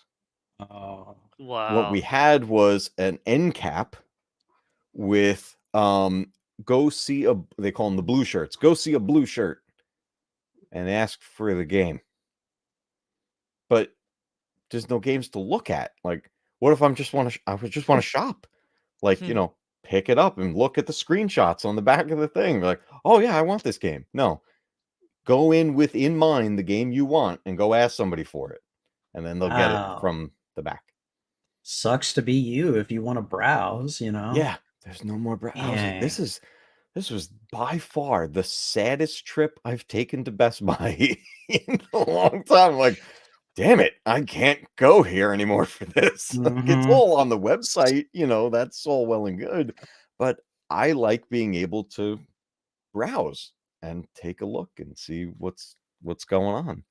So Best Buy is Mm. turning into the video rental stores back in the day, where like the things are changing, right? Like the shelves are coming down, and you can't see stuff like that anymore. That's Mm-hmm. what we're going through, or you guys are going through right now. Is I Yeah. mean, that's yeah. crazy. Oh yeah. I'd say it's pretty hard to not make that comparison at this point. So Yeah. It was sad. I was really like, it's like, man, that used to be like one of my like major like happy places. It was like, oh yeah, I'm gonna go up to Best Buy. I'm gonna go through. Yeah. I'm gonna come home with some new movies and pop them in the shelf. And it was a whole thing. It was just, I know it's dumb, but I'm like, I love doing that. And I'm like, well, I guess I can't do that here anymore. And then like, next door to it is a Target, and they have like their electronics section and stuff, but it was always small. It wasn't like going through a Best Buy. right. And then even that dwindled down to pretty much nothing. I was like, man, I got like nowhere to go. I guess I got to just shop on Amazon or bestbuy.com or whatever and do it that way. But it's just not the same. But Daniel, good to see you, my friend. As always, love having you around, man. Thank you so much.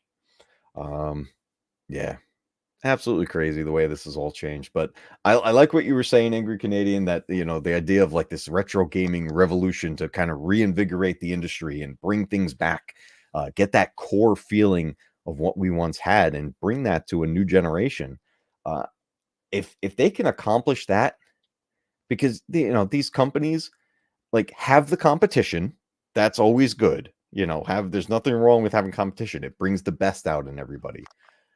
But at the same time, if we had all these companies on the same page, like this is what we need to do to bring this back, man, we could have potentially the next greatest time of gaming in history. The potential's there. But I don't know. I don't know if they would take it. I mean, when we see the direction that things like the film industry and streaming and stuff went with quality and stuff like that, it's like, man, I don't know. Gaming seems to be heading down the same path. I mean, in order to have some kind of a revolution like that, you need a pretty big body to try to start it. Do we feel like Sega might be kind of doing something like that with this most recent announcement? Or I mean, they've clearly been working on this for a while and have kept like hush hush about it, because I try to keep my ear to the grindstone with stuff like this. That announcement blew me away. That took me by surprise. Good. Yeah, I good. I'm so glad that it did, because like I'm like, wow, how often do you get that now with anything? And for them to be keeping that secret, it's like, what else do they have cooking? What do you got? Because they made in the announcement was like, here's these 5 games and more. I'm like, oh, I mean, that's just an infinite amount of possibilities at this point. yes. So, Yes. I think Sega has all the potential to be what reignites the gaming industry in one of the best ways we've seen in years, which I also think is hilariously ironic because Sega is known Yeah. as having one of the biggest failures in gaming history. And they become the savior? I Yes, mean, look please. at Loki, you know? Mm-hmm. Look at Yeah, Loki. Loki's holding the whole thing together at this point. How many times did he lose? He lost big a couple of times. So, you know. Sega is now our gaming time stone like whatever the title was. Now that I think about it, those Sega titles that were announced, can you name off the top of your head which consoles they are associated with? So a bunch of them were originally arcade. I think almost were all of them arcade ports. So Crazy Taxi definitely was an arcade port, but that was on the Sega Dreamcast. Streets of Rage was on the Genesis, but also in the I think Streets of Rage was in the arcades. I don't remember Streets of Rage being in the I arcades. played it on console. I played that on Genesis. I thought it was an original to the Genesis. Shinobi was Genesis. Yes. Jet Set Radio was Dreamcast also. So it looks like right now these initial releases are and then Golden Axe was Genesis as well. There was also I think TurboGrafx 16 had Golden Axe also. But these were the 16-bit era and then the Dreamcast. So it seems like that's where they're sticking with these 5 titles is Genesis and Dreamcast.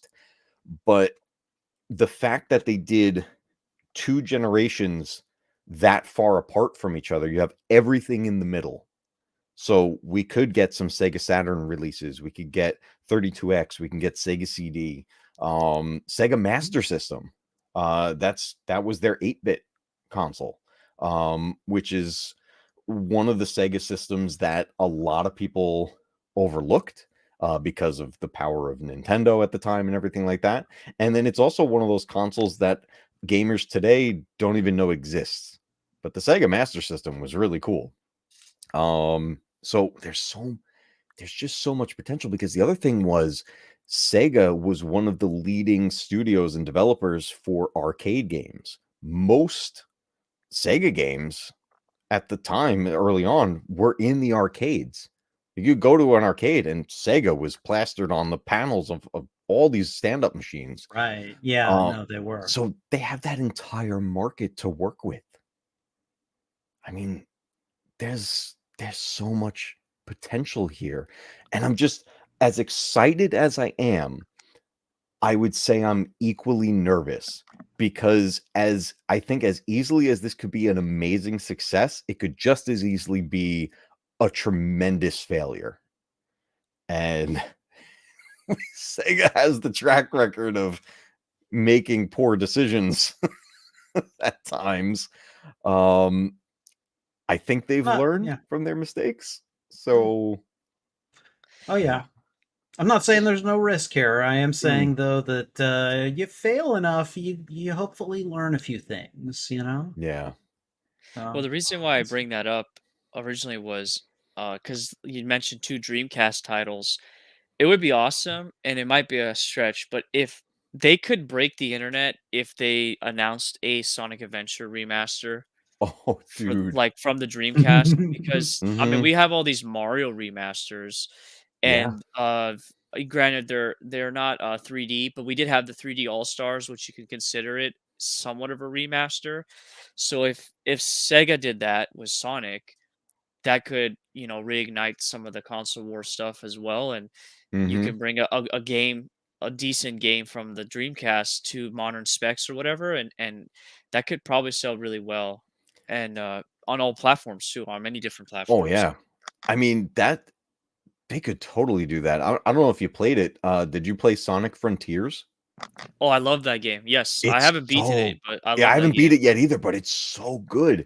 If you took that, if they take like Sonic Frontiers and make that the baseline, and then remake Sonic Adventure on that engine, dude, Oh yeah.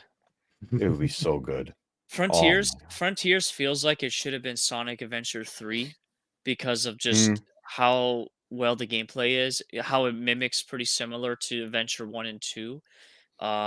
Maybe there's Yep. not a whole lot story to it, but anyways, yeah, I agree. If they use that engine for Sonic Adventure, the original, and they made the levels a lot longer, because the levels are they're a little too short for the current engine, so they would have to make them a lot Yeah. bigger, a lot more expansive or whatever.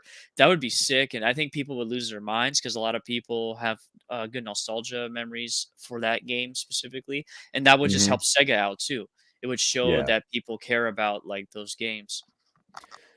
These 5 titles that are coming are really gonna set the tone for the market and determine how far they're gonna go with this. Well, all I could really do is just urge my fellow gamers to, be a part of it. Eh, get these games. Show like the best way to show these companies that you like what they're doing is really showing them with your wallet at the end of the day, right? Like, Yep. buy the game. Don't pirate it. Yep. Don't do, be a part of what's like building that success.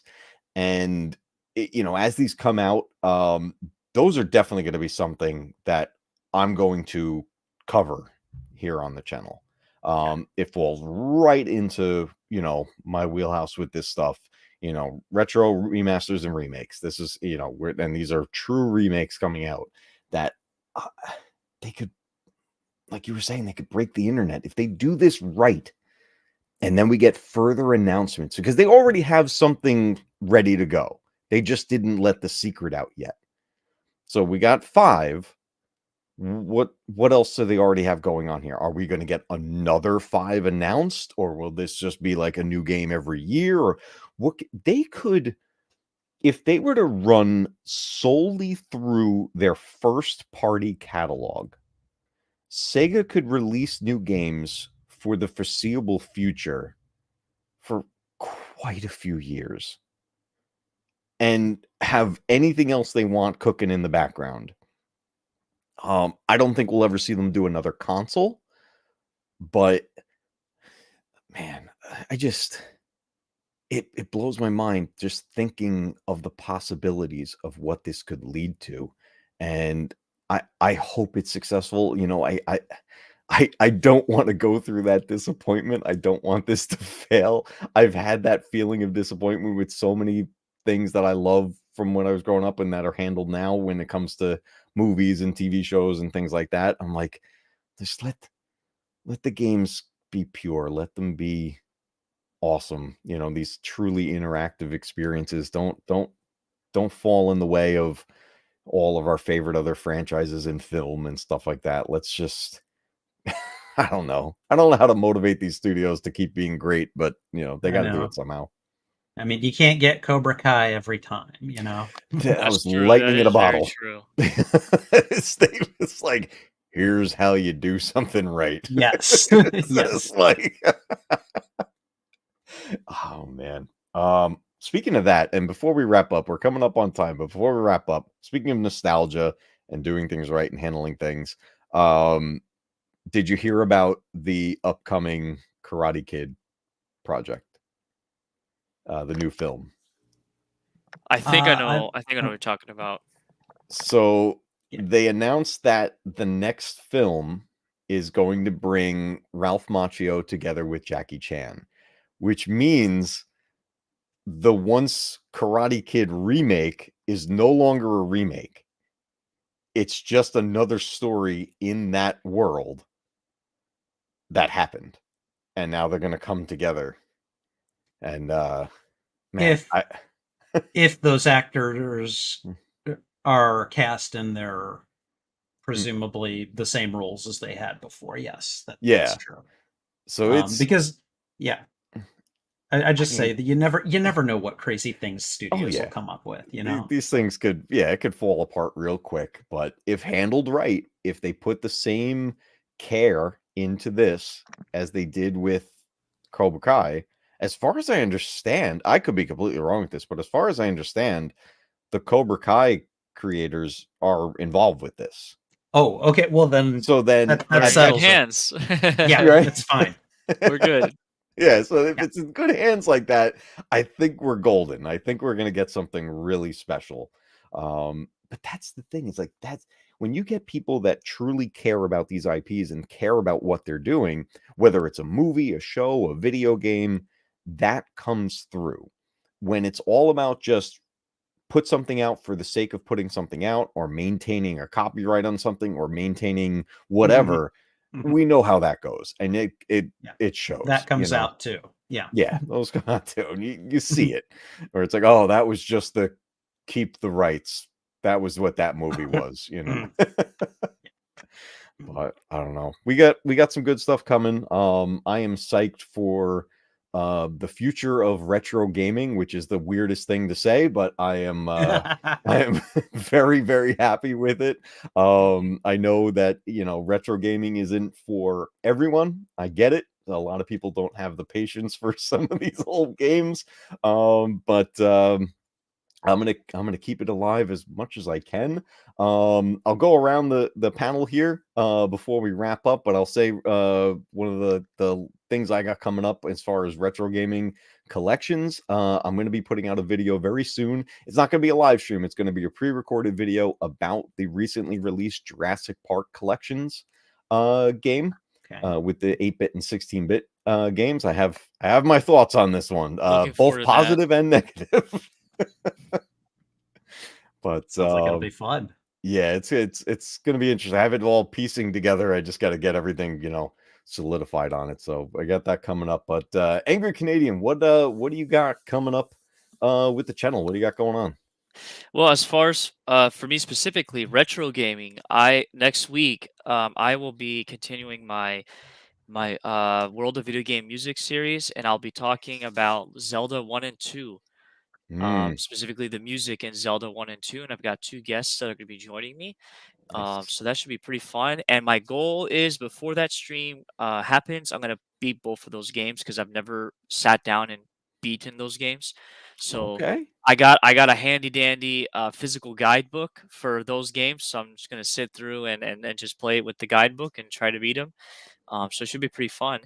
And Nice. tomorrow morning, it'll be really early morning for you guys. I think it's like it'll be about 6 a.m. Eastern time. So I will be on Pops' channel.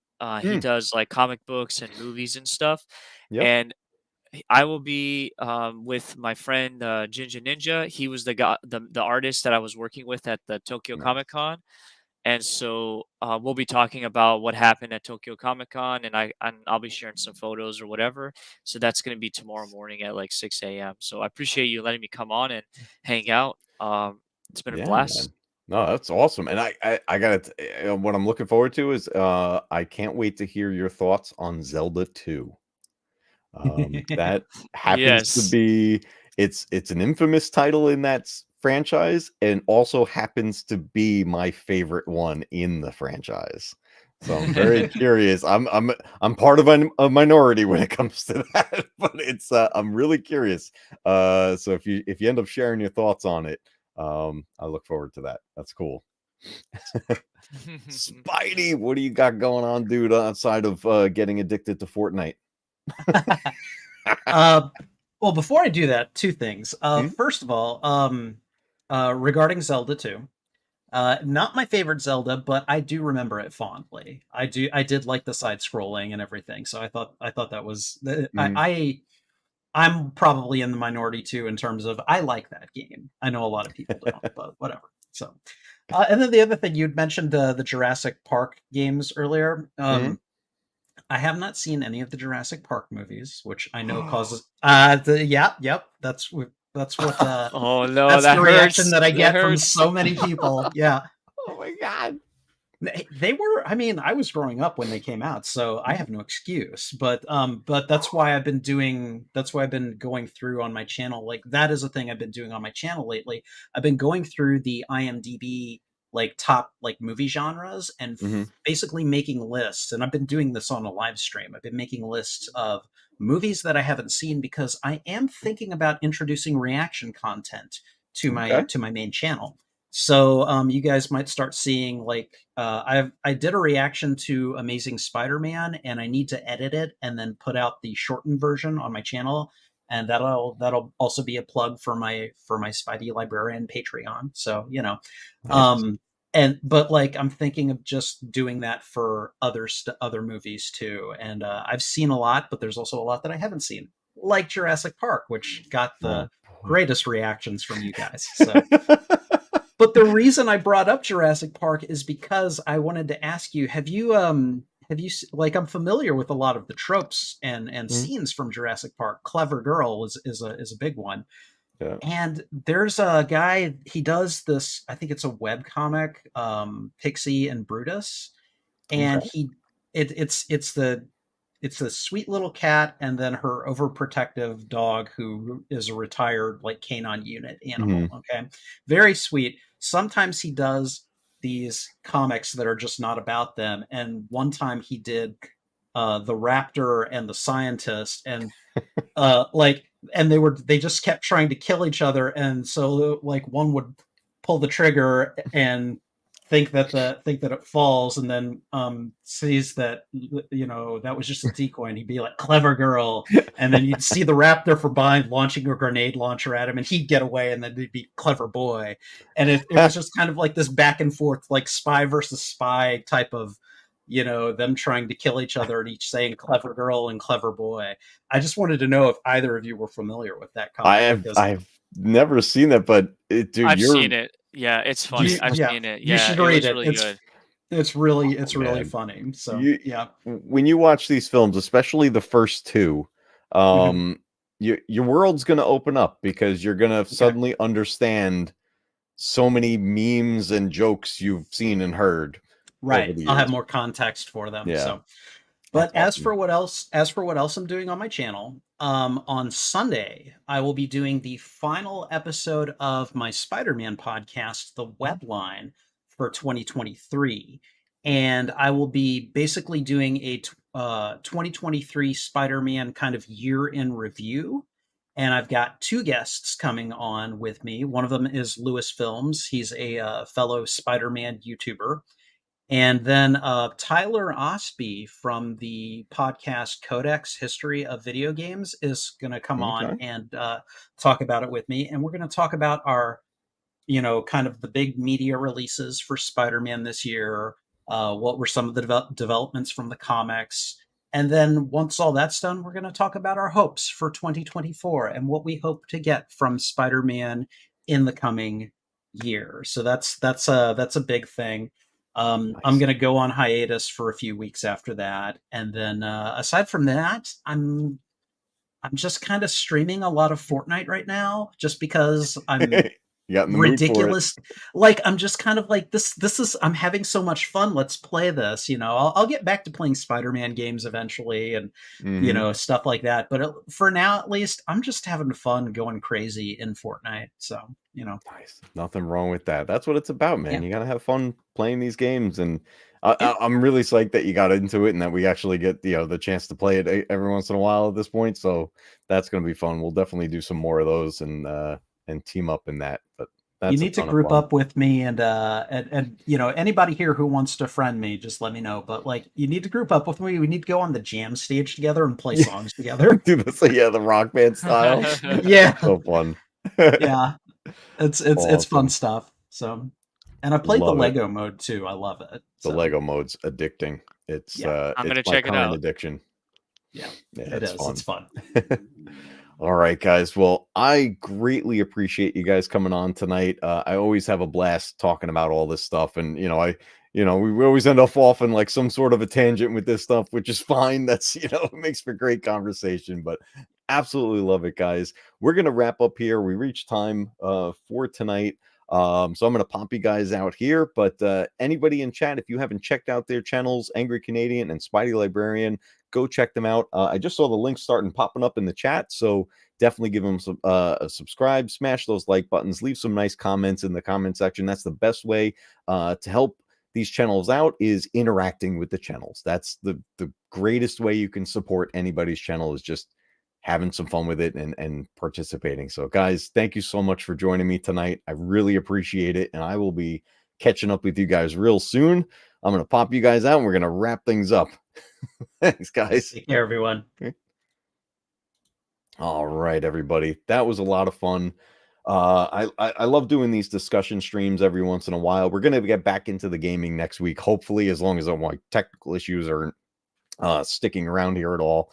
Yeah, every once in a while, I love just getting on here and chatting with you guys. And I want to open up the panels to everybody, and so we can have more people on, share our thoughts in the world of retro gaming, or even beyond that, you know, any current gaming news, anything you guys want to talk about in that realm of things. But for me, I'm going to stick mostly with the retro stuff because that's where my wheelhouse is. And until next time, everybody, remember, keep retro gaming alive, because one day your games will be retro too.